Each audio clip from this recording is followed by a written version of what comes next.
மாண்புமிகு அமைச்சர்களுக்கும் மதிப்பிற்குரிய சிறப்பு விருந்தினர்களுக்கும் அனைவருக்கும் என்னுடைய வணக்கம். ஒரு சில நிகழ்ச்சி மட்டும்தான் மனசுக்கு ரொம்ப நெருக்கமா ஃபீல் பண்ணும். அதை நினைச்சாலே ரொம்ப சந்தோஷமா ஃபீல் பண்ணும்.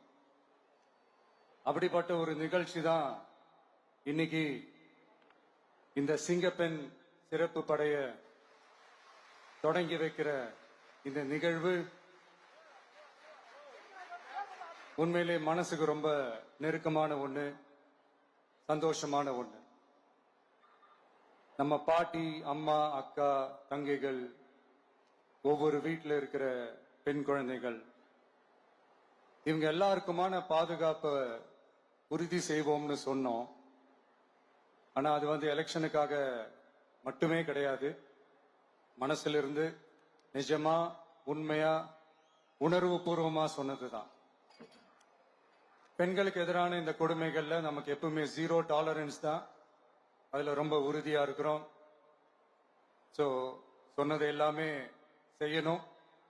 கொஞ்சம் கொஞ்சமா, படிப்படியா அதை செயல்ல கொண்டு வரணும். அதுல ரொம்ப தெளிவா இருக்கிறோம். அதனாலதான் ஆட்சிக்கு வந்த உடனே இந்த குறைஞ்ச நாட்களுக்குள்ளேயே இதை நடைமுறைக்கு கொண்டு வந்திருக்கிறோம்.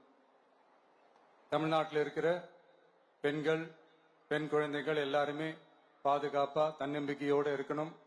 அதுக்கான முதல் கட்டம் தான் இந்த ஸ்டெப்.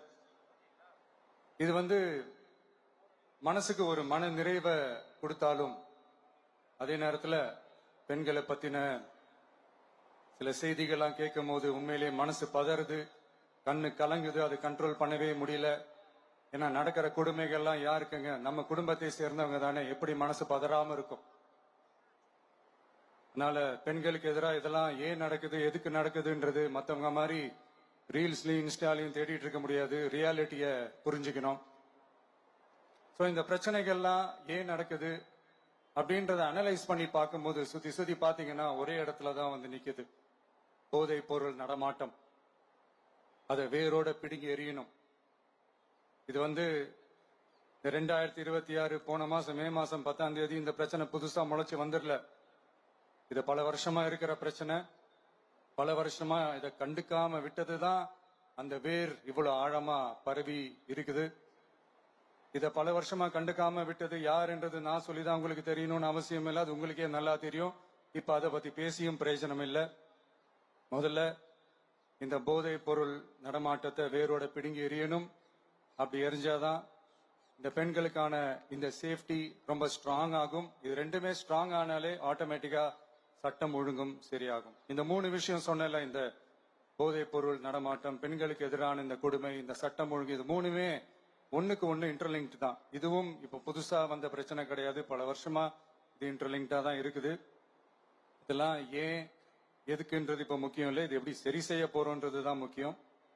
பட் அதே நேரத்தில் இன்னொன்னையும் நம்ம மனசுல எடுத்துக்கணும். இந்த பெண் குழந்தைங்களுக்கான இந்த பாதுகாப்பு இது வெறும் சட்டம் ஒழுங்கு சம்பந்தப்பட்டது மட்டும்தானா அப்படின்னு கேட்டீங்கன்னா இல்ல. இது சமூக ஒழுங்கும் சம்பந்தப்பட்டிருக்கு. சமூக ஒழுகல தனி மனித ஒழுங்கும் சம்பந்தப்பட்டிருக்கு. தனி மனிதன் ஒழுங்கா இருந்தாலே அந்த சமூகம் தன்னால மாறும். ஒரு கட்டுப்பாட்டோட, ஒரு பொறுப்பா இருந்தாலே இந்த மாதிரி பல பிரச்சனைகளை நம்ம கண்ட்ரோல் பண்ணலாம். படிக்கிற இடத்துல, வேலைக்கு போற இடத்துல, டிராவல் டைம்ல, ஆனா டெய்லி லைஃப்ல பயம் இல்லாம மரியாதையோட நம்ம பெண்கள் வாழணும். அதுக்கான ஒரு அட்மாஸ்பியரை நம்ம கிரியேட் பண்ணணும். அதுதான் நம்மளுடைய ஃபர்ஸ்ட் டார்கெட்டு.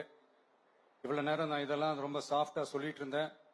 ஆனா பெண்களை தொந்தரவு செஞ்சுட்டு அப்படியே எஸ்கேப் ஆகி போயிடலாம்னு நினைக்கிறவங்களுக்கு நான் ஒரு வார்னிங்காவே சொல்றேன்.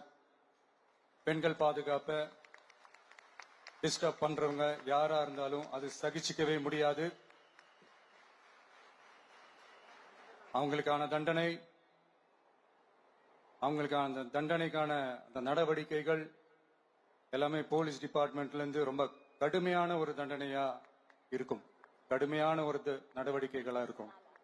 அந்த தண்டனை, அவங்களுக்கான அந்த சார்ஜ் ஷீட் எல்லாமே ரொம்ப ஃபாஸ்டா, ஸ்பீடா அது செயல்படுத்தப்படும். என்ன ஒண்ணு, அந்த ஸ்பீட்ல நிரபராதிகள் யாரும் தண்டிக்கப்பட்டிருக்கூடாது. இதையும் காவல் அதிகாரிகள் மைண்ட்ல எடுத்துக்கணும். தப்பு செஞ்சவங்களுக்கு மட்டுமே அந்த உண்மையான கடுமையான தண்டனை கோர்ட் மூலியமா வாங்கி தரணும். அப்பதான் அதை பார்த்து தப்பு செய்ய நினைக்கிறவங்களுக்கு கூட தப்பு செய்யக்கூடாதுன்ற அந்த ஒரு பயம் வரணும். இந்த சிங்கப்பெண் சிறப்பு படைக்காக நம் அரசு சார்பாக முதற்கட்டமாக 354 கோடிக்கு மேல நிதி ஒதுக்கப்பட இருக்கு. இந்த திட்டத்தோட இரண்டாவது கட்டமா இந்த படைக்காக மட்டுமே 2500 புதிய பணியிடங்கள் உருவாக்கப்பட உள்ளது. பெண்களோட பாதுகாப்பை ஸ்ட்ராங் பண்றதுக்காக மாடர்ன் ஃபெசிலிட்டிஸ் இருக்கிற வாகனங்களும் நவீன உபகரணங்களும் தொழில்நுட்ப சாதனங்களும் அலாட் செய்யப்பட இருக்கு. ஆல்ரெடி உமன் சேஃப்டிக்காக செயல்படுற அமைப்புகளுக்கு அடிஷனல் ஸ்ட்ரென்த் அண்ட் சப்போர்ட்டா இந்த சிங்கப்பெண் படை செயல்படுங்கிறத மீண்டும் வலியுறுத்தி சொல்ல விரும்புறேன். பெண்களுக்கு எதிரான குற்றங்கள் நடக்கிறதுக்கு முன்னாடியே அதை தடுக்கிற காவல் நடவடிக்கையில இந்த படை முக்கிய பங்கு வகிக்கும். ஃபீல்ட் ஒர்க்ஸ் அண்ட் பிரிவென்டிவ் ஆக்ஷன்ஸ்ல இந்த படை ஈடுபடுறதால அனைத்து மகளிர் காவல் நிலையங்கள் எல்லாம் வழக்கு விசாரணையிலும் குற்றவாளிகளுக்கு தண்டனை வாங்கி தர்றதிலையும் இன்னும் அதிக கவனம் செலுத்த முடியும். பெண்களை ஃபாலோ பண்றது, பாலியல் தொல்லை தர்றது, டார்கெட் பண்ணி திரும்ப திரும்ப தொந்தரவு செய்யறது, பெண்கள் கடத்தல் முயற்சி, பப்ளிக் பிளேஸ்ல அசிங்கமா நடந்துக்கிறதுக்கு பஸ்ல தொல்லை தர்றது, கூட்டத்துல பெண்களுக்கு தொல்லை தர்றதுன்னு இது மாதிரி தப்ப தடுக்கிறதுல ரொம்ப முக்கியமா இந்த சிங்கப்பெண் படை செயல்படும். பெண்களுக்கு எதிரான குற்றங்களை தடுக்க நடவடிக்கை எடுக்க இந்தியாவிலேயே முதல் முறையாக ட்ரோன் வாயிலாக பெட்ரோல் மூலை அறிமுகப்படுத்தப்படும். நம்ம வீட்டு பெண்கள் அவங்களோட ட்ரீம்ஸ் அண்ட் எக்ஸ்பெக்டேஷன்ஸ் என்ன அப்படின்றத நம்ம அரசு நல்லாவே புரிஞ்சு வச்சிருக்கு. அதை கொஞ்சம் கொஞ்சமா நாங்க செயல்படுத்துவோம். உங்களுக்கான மரியாதையும் தான், உங்களுக்கான அந்த கண்ணியமும் தான் நம்ம அரசினுடைய highest and most important priority. ஒரு கவர்மெண்டோட அந்த விஷன் அண்ட் டார்கெட் ஆனஸ்டா இருந்தாலே போதும். பிளான்ஸ் அண்ட் அட்டெம்ப்ட்ஸ் அது போற பாதை சரியா இருக்கும்னு சொல்லுவாங்க. அப்படிப்பட்ட ஒரு கவர்மெண்ட் தான் நம்மளுடைய கவர்மெண்ட், உங்களுக்கான கவர்மெண்ட். இந்த ஷார்ட் ஸ்பேன்ல இந்த சிங்கப்பெண் சிறப்பு படையை நடைமுறைக்கு கொண்டு வந்து இதுக்கு ரொம்ப கடுமையா உழைச்ச காவல்துறை அதிகாரிகளுக்கும் பணியாளர்களுக்கும் இந்த நேரத்தில் என்னுடைய பாராட்டுகளை தெரிவிச்சுக்கிறேன். இந்த நேரத்தில் என்னை பொறுத்த வரைக்கும் ஒரு கவர்மெண்டோட முதல் சக்சஸ், முழு சக்சஸ் இன்ஃப்ராஸ்ட்ரக்சரோட வளர்ச்சியிலையோ பொருளாதார வளர்ச்சியிலையோ மட்டுமே இல்லை, அந்த ஸ்டேட்டோட பெண்களும் குழந்தைகளும் மரியாதையா வாழ்றாங்களா அப்படின்றதுல தான் அந்த கவர்மெண்டோட முழு சக்சஸுமே இருக்கு. அதோட சேர்ந்ததுதான் மற்ற எல்லா வளர்ச்சியும். அதுலயும் நாங்க கவனம் ஃபுல் கான்சென்ட்ரேட் பண்ணுவோம். கான்பிடென்டா இருங்க, நல்லதே நடக்கும், வெற்றி நிச்சயம். மீண்டும் சந்திக்கும் வரை நன்றி, வணக்கம்.